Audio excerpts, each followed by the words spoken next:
Every Thanksgiving, amidst the cozy dining tables of millions of American families, there's always a vibrant red drawing all eyes, a shimmering bowl of cranberry sauce. But few know that to create this sauce, farmers must flood their fields, transforming them into a gigantic Red Sea in the midst of autumn. This spectacle isn't an artistic effect, but the prelude to one of America's most unique agricultural processes: wet harvesting cranberries. The journey of this quintessential Thanksgiving fruit begins as tiny seedlings and culminates in warm kitchens, where they are cooked into traditional cranberry sauce served with roasted turkey.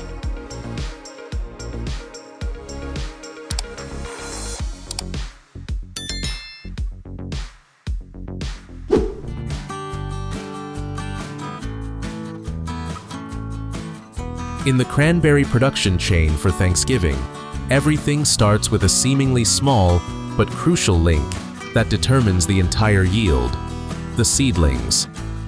Unlike many fruits grown from seeds, cranberries are almost never planted from traditional seeds. The reason is clear. Seeds take years to bear fruit, while the industry demands uniformity, speed, and stability. Therefore, American farmers use cuttings, robust stem sections propagated asexually, to ensure consistent genetic traits and yield. In leading production states like Wisconsin, Massachusetts, and New Jersey, seedlings are nurtured in modular trays within greenhouses. These aren't ordinary greenhouses. They are designed as industrial nursery stations with stable temperatures, precise mist irrigation systems, and light controlled by sensors. In the first 2 to 3 weeks, the seedlings develop new, strong roots, firmly anchoring themselves in clean, well-aerated substrates. During this stage, proper technique determines the plant's health after transplanting into the bog. The substrate must remain moist but not waterlogged, and nutrient concentrations must be sufficient to stimulate root growth without making the plant leggy and weak. Substandard plants, those with bent stems, weak roots, or dark leaves, are immediately discarded. This strict selection rate ensures that only the best plants are moved to the fields. Once they reach appropriate height and root density, the seedlings are packed into large trays and transported by specialized vehicles to the planting areas. Before being transplanted into the peat bogs, they must pass another crucial test: stem uniformity, cold tolerance, and recovery speed after environmental change. All of this is to ensure that each cutting, once planted, can develop uniformly and proceed to the fruiting stage on schedule according to the national production cycle.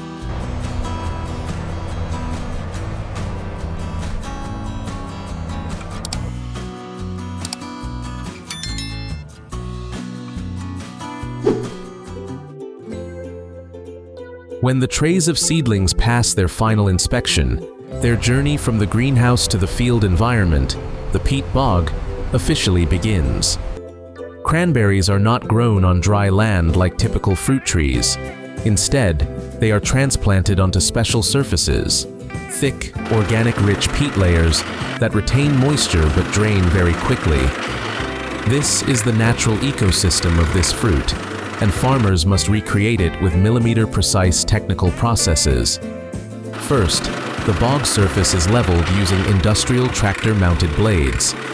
The flatness determines water flow during the wet harvest, so any unusual undulations must be corrected.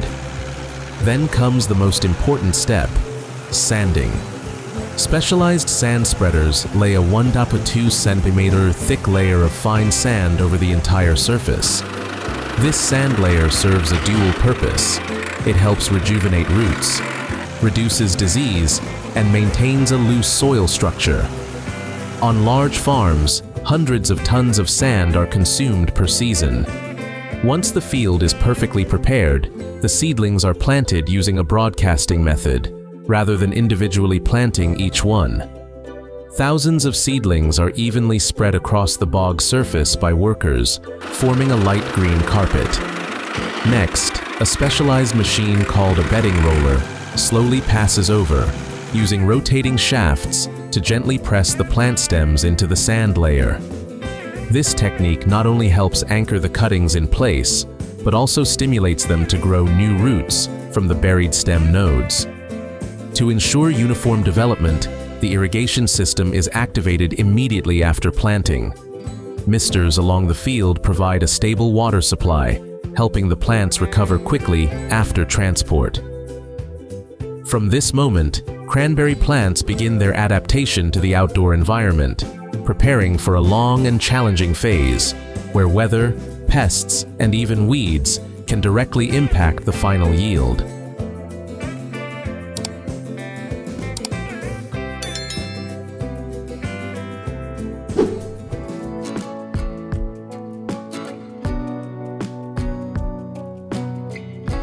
Once cranberry plants have rooted in the peat soil, the care phase begins, quietly, but it determines the entire future of the crop. This is a stage rarely mentioned in spectacular harvest videos, but it's where farmers face the most dangerous enemies: fungal diseases, weeds, and the erratic climate of North America. One of the most important advanced techniques is the application of microorganisms. Instead of over-relying on chemical pesticides, many large-scale farms use beneficial bacterial strains like Bacillus subtilis and antagonistic fungi like Trichoderma spp. These microbial strains are introduced directly into the soil or irrigation system, creating an organic shield that competes with pathogenic fungi like Phytophthora, the main culprit behind root rot and yield reduction. This is a modern strategy that both protects roots and maintains the unique ecological balance of the bog soil. Besides fungal diseases, weeds are also formidable adversaries. Weeds not only absorb nutrients, but also create shade, slowing seedling growth and leading to uneven canopy coverage. To manage weeds effectively, farmers use a combination of two methods: mechanization. Low-lying mowers run along the bog rows, avoiding damage to the plants. Biological control and irrigation techniques, adjusting surface moisture to limit the germination of water-loving weeds. The water system also plays a vital role. Cranberry bogs are equipped with a network of pipes, control gates, and high-capacity pump stations to manage water levels according to the season. In summer, water is drained deeper to allow the root system to breathe, reducing fungi. When the weather suddenly turns cold, growers can activate frost protection mode, spraying a thin layer of water over the plants to create an ice coating, which insulates flowers and young fruit. This is a phase that demands perseverance, meticulous observation, and quick responses to every small change. Because if just one section of the bog is infected with fungi, one type of weed grows out of control, or water accumulates at the wrong time, the entire multi-year nurturing process could face significant risks.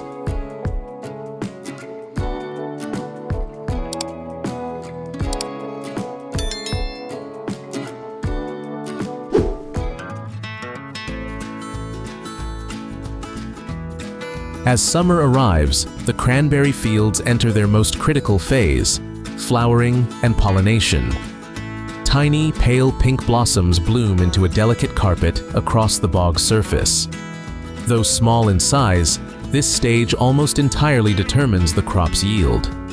In nature, cranberries can self-pollinate, but the fruit set rate will be very low. Therefore, large-scale commercial farms rely on a special workforce: honeybees. On average, each hectare requires 2 to 3 bee colonies, transported from professional apiaries by ventilated trailers to minimize stress on the bees. Upon arrival, the beehives are evenly distributed around the bog, ensuring bees can cover the entire area within a few hours. For 2 to 3 weeks, honeybees constantly move between millions of flowers, carrying pollen and performing billions of microscopic pollinations. Without bees, yields can decrease by 70–80%, a figure significant enough to cause severe damage to an entire growing region. After the pollination process is complete, cranberry plants begin the fruit formation stage. Young fruits appear, gradually changing from green to white to deep red over approximately 3 months. This is also when farmers must monitor closely, checking sunlight, temperature, humidity, and nutritional status. Just one prolonged heat wave or unusual heavy rain can affect fruit size and the natural acid content, the factor that creates the characteristic flavor. When the cranberries achieve their distinctive deep red color, it's time for farms to prepare for one of the most famous stages of North American agriculture, wet harvesting. But to perform this technique, the entire bog system must be inspected and adjusted, ready to transform into a red lake within a few hours. That magical moment, when millions of fruits float to the surface like a gigantic red carpet, is the transition that opens the most spectacular industrialized phase of the entire process.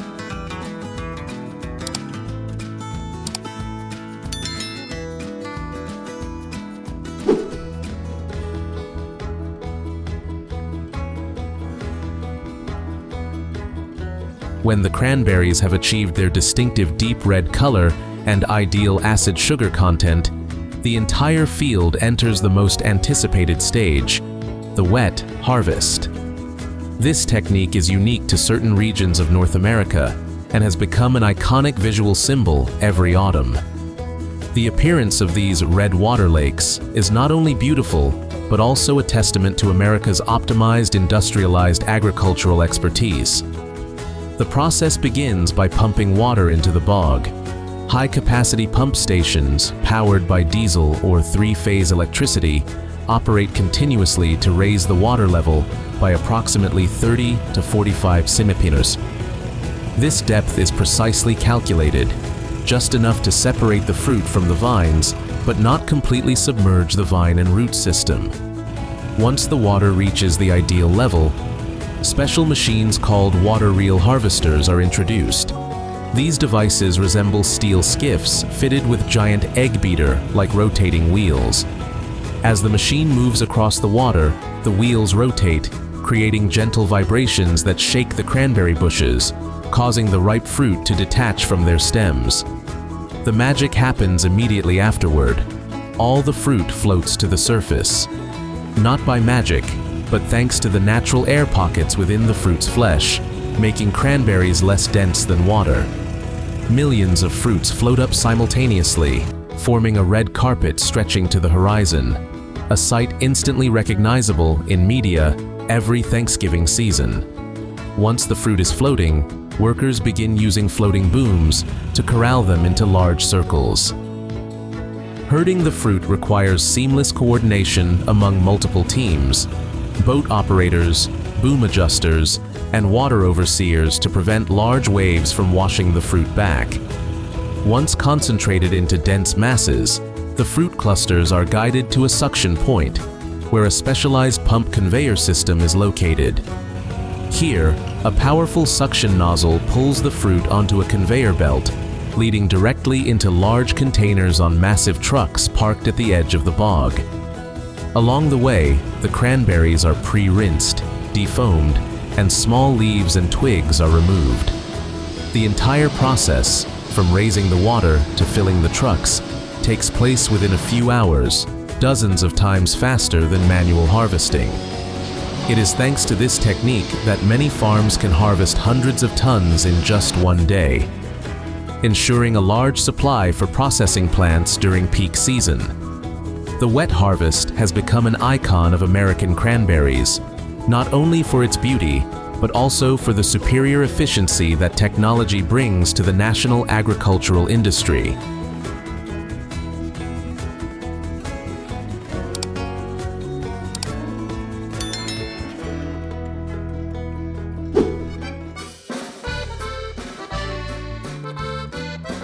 While wet harvesting creates spectacular visuals and yields superior productivity, not every cranberry undergoes this process. For products requiring high integrity, especially fresh cranberries sold in supermarkets during Thanksgiving season, farmers must choose a different method. Dry harvesting. Unlike wet harvesting, which relies on water buoyancy, dry harvesting occurs entirely on dry ground. This means the bog is not flooded, but remains in its natural state. When the fruit ripens, farms deploy a specialized machine called a dry harvester, often resembling a low-lying grass collector, but with a highly refined internal structure. The dry harvester operates with a system of soft rotating brushes combined with a gentle vacuum mechanism. As the machine moves along the cranberry beds, the soft brushes detach the fruit from the vines, while the suction force draws the fruit into a storage compartment without crushing the skin. This process is so gentle that the bruising rate is very low, a critical condition for fresh fruit to maintain quality and firmness when displayed in supermarkets like Walmart, Kroger, or Whole Foods. However, dry harvesting has a significant limitation: much lower yields compared to wet harvesting.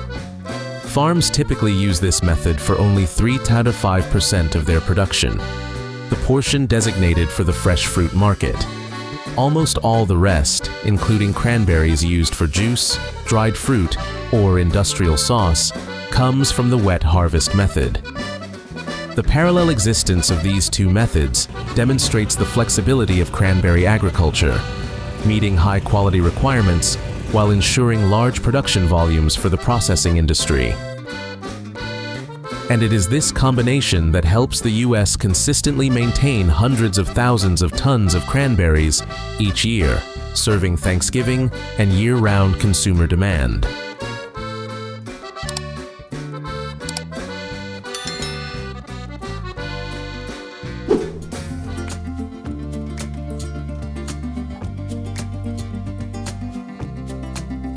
As trucks full of cranberries leave the bogs, the large-scale industrialization journey officially begins. If the wet harvest scene is an iconic Red Sea, then the processing plant is where cranberries' destiny is decided. Whether they appear on the table as fresh fruit, become juice, dried fruit, or are used to make traditional cranberry sauce for millions of American families at Thanksgiving. Immediately upon arrival at the collection point, each bin of cranberries is fed into the raw material reception system. The fruit is poured into large water tanks for the first washing step. At this point, shredded leaves, small stems, and light impurities float and are separated by an automatic skimmer system. Heavier, lower quality fruits sink to the bottom and are removed, a technique based entirely on natural density differences. After this stage, cranberries are transferred to conveyor belts to pass through optical sorters. This is where high-speed image processing technology demonstrates maximum efficiency. Each fruit is scanned by multispectral cameras to detect defects, bruises, unripe fruits, or abnormal sizes. Small bursts of compressed air precisely eject faulty fruits from the production line without slowing its speed. Next, the production line is divided into 2 branches. Branch 1, fresh cranberries, accounting for approximately 5% of total production. These fruits are packed into 12 Oz bags, affixed with traceability codes, and moved to cold storage at 0 to 4 degrees acidity. These are the products that appear in supermarkets from late October, directly serving the Thanksgiving season. Branch 2, processed cranberries, accounting for up to 81% of production. The majority goes to secondary processing plants to be made into juice, dried fruit, jam, or cooked into canned sauce. Here, cranberries are crushed, cooked, pressed, or dried under strictly controlled conditions to preserve their color and natural acid content. All products are then stored in massive cold storage facilities, where tens of thousands of pallets are managed by autonomous guided vehicles, AGVs. From here, cranberries are distributed to national distribution centers, DCs, of Walmart, Costco, Kroger, Publix, Whole Foods, and numerous other supermarket chains. Thanks to the industrial standard processing, sorting, packaging, and transportation process, Hundreds of thousands of tons of cranberries from distant bogs can appear on American dinner tables in just a few days. And it is from these bags of cranberries that the story enters an entirely new phase. The journey from the supermarket to the warm kitchen on Thanksgiving night, where cranberries will be transformed into a meaningful traditional sauce.